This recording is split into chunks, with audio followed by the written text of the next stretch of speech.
Okay, class 11th हम लोगों ने अपना रेस्पिरेशन का चैप्टर स्टार्ट किया हुआ है, जिसमें हम अपने 3 प्रोसेसेस पढ़ चुके हैं, glycolysis, Krebs cycle and electron transport chain.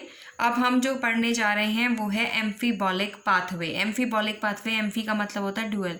वैसे तो हमारा जो रेस्पिरेशन है, जो श्वसन की क्रिया है, वो हम उसे कहते हैं कि एक कैटाबॉलिक पाथवे है। कैटाबॉलिक पाथवे जिसमें हमारा एक बड़ा मॉलिक्यूल जो है वो टूटता है और 2 छोटे molecules that is carbon dioxide और पानी जो है वो बनते हैं। होता यही है, हमारा जो ग्लूकोज है वो अल्टीमेटली कार्बन डाइऑक्साइड और वाटर में टूट जाता है। पर इस पूरे पाथवे में जितने भी हमारे स्टेप्स हमने देखे हैं, उस स्टेप्स के बीच में जो इंटरमीडिएट सबस्ट्रेट्स बनते हैं, राइट, जो बीज के पदार्थों का निर्माण होता है, वो पदार्थ जो हैं वो दोबारा से हमारे सेल के अंदर कोई ना कोई एक नया पदार्थ बनाने के काम में लग जाते हैं। तो कहीं ना कहीं पे हमारा जो रेस्पिरेशन है, इसे हम एनाबॉलिक पाथवे भी कहते हैं। वैसे हमारा जो रेस्पिरेशन का प्रोसेस है, उसमें सबसे कॉमन रेस्पिरेटरी सबस्ट्रेट हमने जो इसमें एग्जाम्पल में भी लिया है वो कार्बोहाइड्रेट लेते हैं। कार्बोहाइड्रेट की भी सबसे सिंपलेस्ट फॉर्म लेते हैं ग्लूकोज।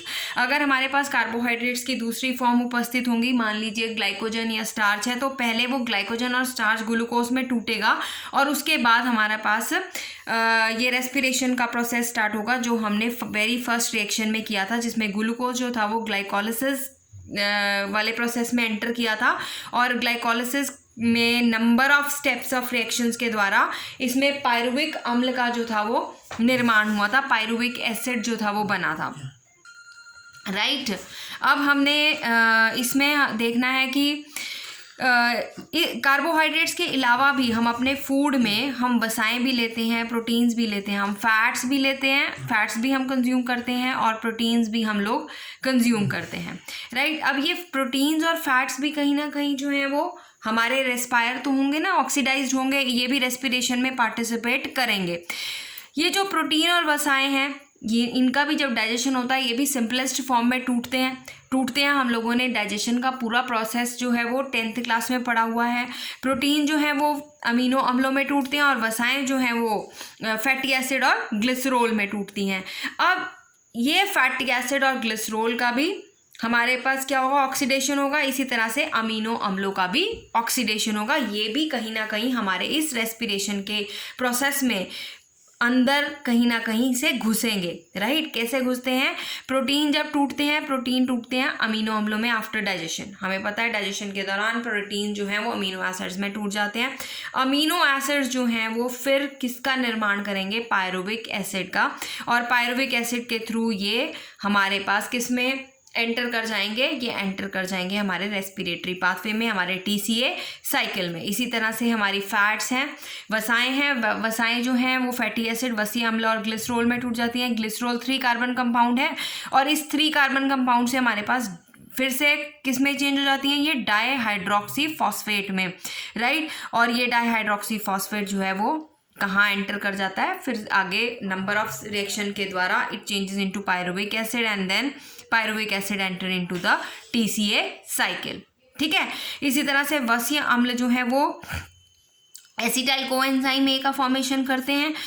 तो हम देखेंगे कि हमारे जो ये रेस्पिरेशन का प्रोसेस है, जिसमें हमने कहा कि हमारे बॉडी का जो हम फूड हम एंटर कर अपने अंदर लेकर जाते हैं, वो फूड ऑक्सीडाइज्ड होता है, वो बर्न होता है in the presence of oxygen.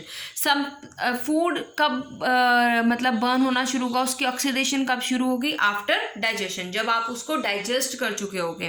तो हमसे सिंपलेस्ट फॉर्म से हमने शुरू किया था ग्लूकोज। तो ग्लूकोज या कार्बोहाइड्रेट्स का हम सिंपलेस्ट जो मेन रेस्पिरेटरी सबस्ट्रेट हम अपनी बॉडी के अंदर मानकर चलते हैं, वो ग्लूकोज मानकर चलते हैं। पर प्रोटीन और वसाएं भी इसी रेस्पिरेशन की क्रिया के अंदर जो है वो कहीं ना कहीं से कोई ना कोई रास्ता बनाकर अपनी एंट्री करती हैं इस पाथवे में, राइट। इस पाथवे में प्रोटीन जो है वो पायरुविक एसिड के थ्रू जो है वो अपनी एंट्री बना रहे हैं। प्रोटीन पहले अमीनो अम्लों में टूट रहे हैं और अमीनो अम्ल जो है वो पायरुविक एसिड में कन्वर्ट होकर अपनी एंट्री टीसीए साइकिल के अंदर, दैट इज क्रेब्स साइकिल के अंदर वो कर रहे हैं। क्रेब्स साइकिल का another name is TCA cycle. अब आप ये देखिए कि इन पूरे स्टेप्स में जो हमारे रेस्पिरेशन में फॉलो होते हैं, इसके बीच में काफ़ी सारे इंटरमीडिएट प्रोडक्ट्स जो हैं वो बनते हैं, मध्यवर्ती पदार्थ। और ये जो मध्यवर्ती पदार्थ जैसे ये बना एसिटाइल कोएंजाइम ए, ये एसिटाइल कोएंजाइम ए ही फिर आगे क्रेब्स चक्र में एंटर करता है। ये एसिटाइल कोएंजाइम ए जहाँ पर फैटी एसिड से बन सकता है, वहाँ से ये कई बार इस साइकिल को छोड़कर विड्रॉ कर लेते हैं। हमारा सेल जो है, जब जैसे ही सेल की ज़रूरत होती है, क्योंकि सेल में नंबर ऑफ रिएक्शंस चल रही हैं, सो सेल अपनी ज़रूरत के अनुसार इसको यूज़ करेगा। अगर हो सकता है कि ये इस स्टेप से विड्रॉ कर जाए और विड्रॉ करके फैटी एसिड्स को बनाना शुरू कर दे। ठीक है, तो एसिटाइल कोएंजाइम ए से फैटी एसिड्स भी बन सकते हैं। इसी तरह से मैं आपको बताऊं, हमारा जो क्रेब्स चक्र है, क्रेब्स चक्र में हमारे पास अल्फ़ा कीटोग्लूट्रेट बना था। हमें याद है अब अल्फ़ा कीटोग्लूट्रेट बना था। ये अल्फ़ा कीटोग्लूट्रेट कई बार अपना ये चक्र पूरा नहीं करता और वहाँ से विड्रॉ हो जाता है, और वहाँ से अलग होने के बाद ये अमीनो एसिड्स बनाने शुरू कर देता है। ग्लूटामिक या एस्पार्टिक एसिड जो हैं वो बनने स्टार्ट हो जाते हैं अल्फ़ा कीटोग्लूट्रेट से। एक इसमें हमारे पास क्रेब्स चक्र के दौरान एक हमारे पास बना था सक्सिनाइल कोएंजाइम ए। ये जो सक्सिनाइल कोएंजाइम ए बना है वो काम करता है क्लोरोफिल और साइटोक्रोम बनाने का। वो अगर अपने इस क्रेब्स चक्र को पूरा नहीं करेगा तो वो इस क्रेब्स चक्र से विड्रॉ होकर क्लोरोफिल और साइटोक्रोम बनाने का काम करेगा। इसी तरह से ऑक्जेलो एसिटिक एसिड भी विड्रॉ होके एल्कलॉइड्स या पिरिमिडिन्स बनाने शुरू कर देगा।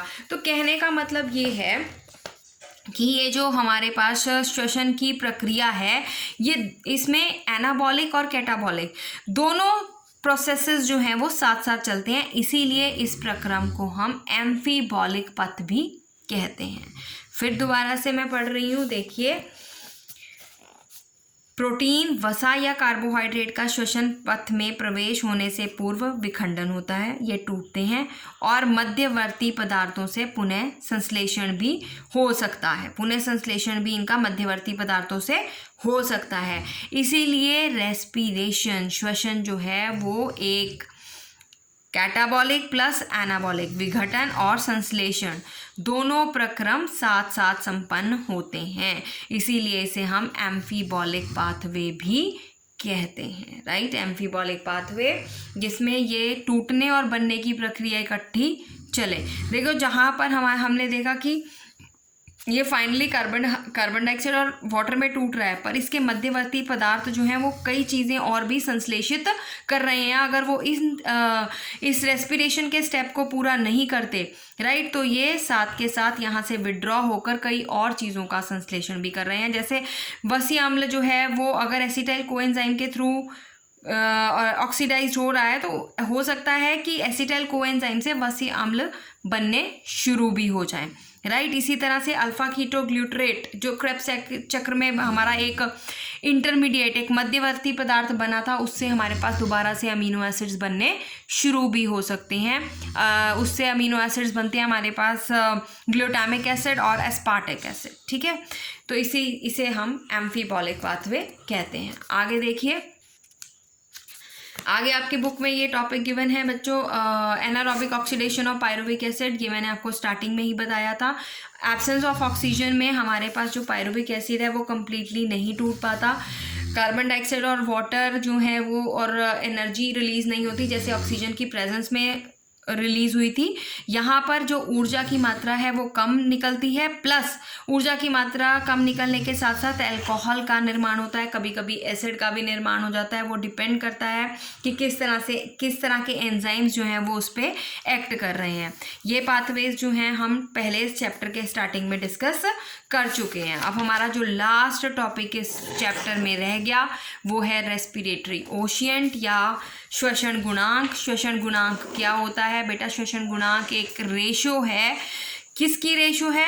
विमुक्त कार्बन डाइऑक्साइड का आयतन और अवशोषित ऑक्सीजन का आयतन, कि कार्बन डाइऑक्साइड कितनी इवॉल्व हुई है रेस्पिरेशन के दौरान और ऑक्सीजन हमने कितनी इनटेक की है। क्योंकि जब हम रिस्पायर करते हैं तो ऑक्सीजन लेते हैं, क्योंकि रेस्पिरेशन के प्रोसेस में ऑक्सीजन की आवश्यकता होती है, ऑक्सीजन हेल्प करती है इन बर्निंग। ऑक्सीजन का लेना और कार्बन डाइऑक्साइड का बाहर निकलना। तो हमारे इसमें कितनी ऑक्सीजन अवशोषित हुई और कितनी कार्बन डाइऑक्साइड बाहर निकली, उसकी जो रेशो है वो श्वसन गुणांक कहलाती है, राइट। अब श्वसन गुणांक जो है it is equal to RQ is equal to विमुक्त कार्बन डाइऑक्साइड का आयतन अपॉन अवशोषित ऑक्सीजन का आयतन, राइट।